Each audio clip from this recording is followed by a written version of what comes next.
The sound of champagne glasses clinking and pretentious laughter filled my mother's expansive garden. Her annual summer soiree was in full swing, with the usual suspects in attendance. Doctors, lawyers, and business executives, all eager to outshine each other with tales of their latest achievements. I stood near the fountain, swirling my sparkling water and watching my older sister Victoria hold court among her physician friends. Even from here I could read her lips as she introduced her husband, head of neurosurgery at Boston General. Emma. My mother's voice carried across the garden. Come here, darling. People are asking about you. No, they weren't. But I walked over anyway, plastering on my professional smile, the same one I used when dealing with difficult parents during conferences. This is my younger daughter, Emma, Mom said to her circle of friends, her smile tight. She's a teacher. The way she said, teacher, made it sound like a terminal illness. Oh, how sweet, said Mrs. Harrison, wife of some hedge fund manager. At the elementary school, isn't it? High school, I corrected. Advanced physics and mathematics. Must be so rewarding, another woman simpered, clearly searching for something nice to say. Working with children, shaping young minds and all that. Victoria drifted over, champagne in hand. Though some of us shape actual brains, she quipped, earning appreciative chuckles from the group. I bit back a response. They didn't need to know about the revolutionary educational AI system I'd been developing for the past 5 years. Or about the quantum computing applications I'd integrated into my teaching methodology. Or about the fact that tomorrow Harvard University was announcing the largest educational research grant in its history. Still correcting papers and manning the detention hall? Victoria asked, her voice dripping with false concern. It must be so fulfilling. Before I could respond, my phone buzzed. The display showed Dr. Richardson, Harvard president. Excuse me, I said, stepping away from the group. I need to take this. Probably a parent complaint, Victoria stage whispered. You know how they get about grades these days. I walked to a quiet corner of the garden, aware of the curious eyes following me. Dr. Mitchell, President Richardson's voice was warm. I hope I'm not interrupting anything important? Not at all, sir. Just a family gathering. Excellent. I wanted to personally confirm tomorrow's announcement. The board is thrilled with your research results. Your AI-driven educational platform is revolutionary. The implications for global education access are staggering. I glanced at my family and their friends, still watching me with mixture of pity and dismissal.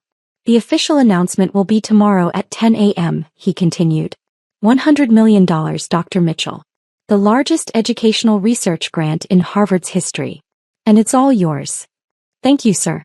I'm honored. Don't be modest, Emma. You've earned this. Your work combining quantum computing with adaptive AI learning systems. It's going to change education as we know it. The Nobel Committee has already expressed interest. As he spoke, I watched Victoria regaling her audience with another tale of her surgical prowess. Mom was beaming with pride as always. Will you be at tomorrow's ceremony? President Richardson asked. Wouldn't miss it. Excellent. Oh, and Emma, we'd like to offer you a full professorship. Your high school has done amazing work as your testing ground, but it's time to think bigger. Much bigger. I ended the call and turned back toward the party, where my mother was now introducing Victoria to the wife of a state senator. My brilliant daughter, the neurosurgeon, she was saying. She's performing groundbreaking surgery next month. I checked my watch. In less than 24 hours, every major news outlet would announce my name. The quiet high school teacher who'd revolutionized educational technology. The developer of an AI system that could adapt to any student's learning style in real time. The recipient of Harvard's largest research grant ever. But for now I just smiled and sipped my water, letting them believe what they wanted about the just a teacher in their midst. Pass the salt, Einstein, Victoria smirked across the dinner table. The garden party had dwindled to just family, Mom, Dad, Victoria, her surgeon husband Mark and me. Mom had insisted we stay for dinner, probably hoping I'd be inspired by more tales of Victoria's medical brilliance. You know, Victoria continued, cutting into her salmon, I had the most fascinating brain surgery today. Removed a tumor while the patient was awake. Much more exciting than explaining fractions, I'm sure. I checked my phone under the table. CNN had just sent the pre-release briefing about tomorrow's announcement. The headline made me smile. Revolutionary AI education system receives historic $100 million grant. Emma phones away at dinner, Mom chided. It's rude. I'm sure those test papers can wait. Speaking of work, Victoria leaned forward. Did I mention I've been nominated for the Carter Innovation Award in neurosurgery? Mom, remember how I always said I'd change the world? Of course, darling. You were always so ambitious, even as a child. Mom beamed. Unlike. She glanced at me, leaving the comparison unspoken. My phone buzzed again. A message from my lead researcher at Harvard. Dr. Mitchell, MIT and Stanford are already requesting collaboration meetings. The quantum educational interface is generating unprecedented interest. Emma, Dad spoke up, his voice gentle. Have you considered Victoria's suggestion about getting a Real teaching credential? Private schools pay better than public ones. I looked up from my phone. I have all the credentials I need, Dad. But surely you want more from life? Mom pressed. You're brilliant, dear. You could have been anything, a doctor like your sister, a lawyer, something significant. Victoria nodded sagely. Remember when we were kids? Emma was always the smart one. Such a waste of potential, really. But I suppose someone has to teach basic math to teenagers. My quantum computing algorithm could solve complex mathematical equations faster than any human brain surgeon. The AI system I developed could process and adapt to individual learning patterns in microseconds. But they saw what they wanted to see. The quiet sister who'd settled for teaching. Did you hear about that new education technology everyone's talking about? Mark, Victoria's husband, suddenly asked. Some big announcement tomorrow. My hospital's looking into implementing it for resident training. Victoria rolled her eyes. Please, like some tech toy could replace real education. Besides, what do you know about it? Actually, Mark continued, scrolling through his phone, it's fascinating. They're saying it could revolutionize how we learn. Something about quantum computing and adaptive AI. Emma, this is more your speed, right? Being a teacher and all. I took a sip of water, hiding my smile. You could say that. Well, I think it's ridiculous, Victoria declared. Nothing can replace traditional teaching methods. This is probably just another Silicon Valley gimmick. Right, Emma? Before I could respond, the room filled with the sound of breaking news alerts. Everyone's phones went off simultaneously. Mom picked up her phone first, her eyes widening. Harvard University announces revolutionary breakthrough in educational technology. Historic $100 million grant awarded to... She stopped, staring at me. Victoria grabbed her own phone, her face draining of color as she read. Dr. Emma Mitchell, pioneering researcher and educator, awarded largest educational research grant in Harvard's history for groundbreaking quantum AI learning system. The silence in the room was deafening. But you're just a teacher, Victoria whispered. I stood up, straightening my jacket. I should go. I have an early morning tomorrow. Press conference at Harvard, you know how it is. I paused at the door. Oh, and Victoria? About that Carter Innovation Award nomination, congratulations. I was on the selection committee last year. It's quite an honor. The sound of another wine glass shattering behind me was particularly satisfying. The Harvard auditorium hummed with anticipation the next morning. Television cameras lined the back wall, and reporters from every major news outlet filled the seats. In the front row I spotted my family, Mom, Dad, and Victoria, all looking shell-shocked. They'd received VIP invitations at midnight, courtesy of President Richardson. Dr. Mitchell?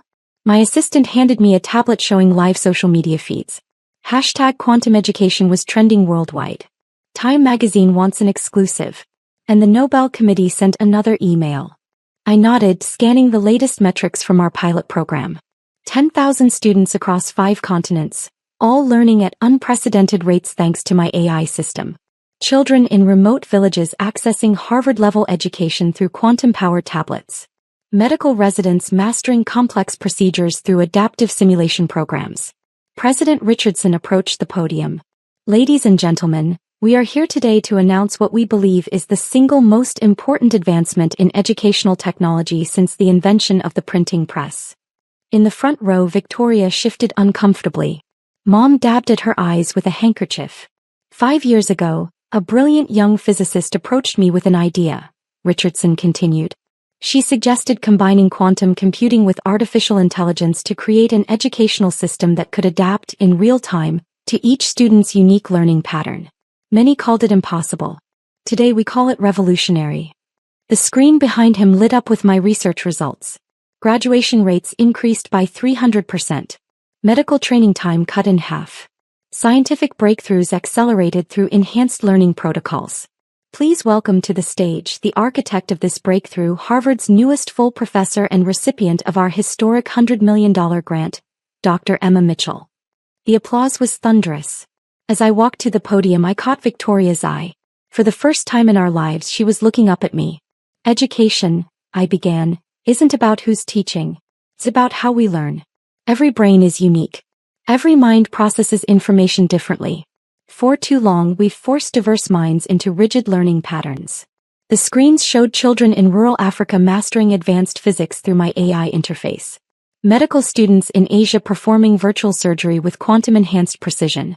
I chose to teach high school physics not because I couldn't do more, but because I needed to understand learning at its most fundamental level.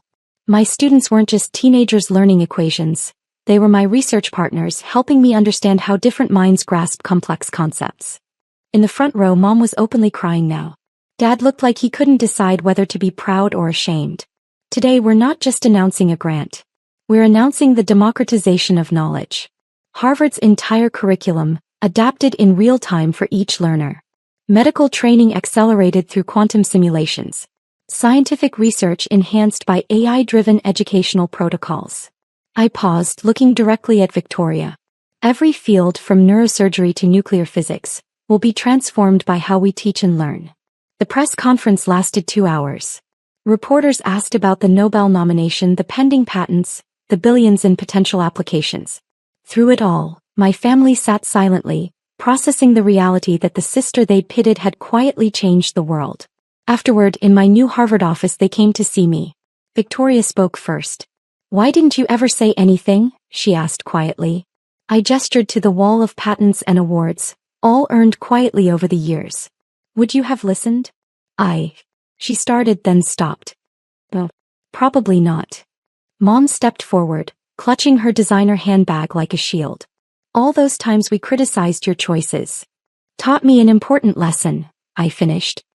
"Success doesn't need an audience to be real." "The hospital board wants to implement your system," Victoria said suddenly. They want you to train me to lead the medical education division." I smiled, remembering all the times she'd called me just a teacher. "I think," I said, picking up a quantum tablet, "that's a perfect place to start. Lesson 1. Everyone has something to learn and everyone has something to teach." As I began explaining the basics of quantum educational theory to my stunned sister, I caught our reflection in the office window.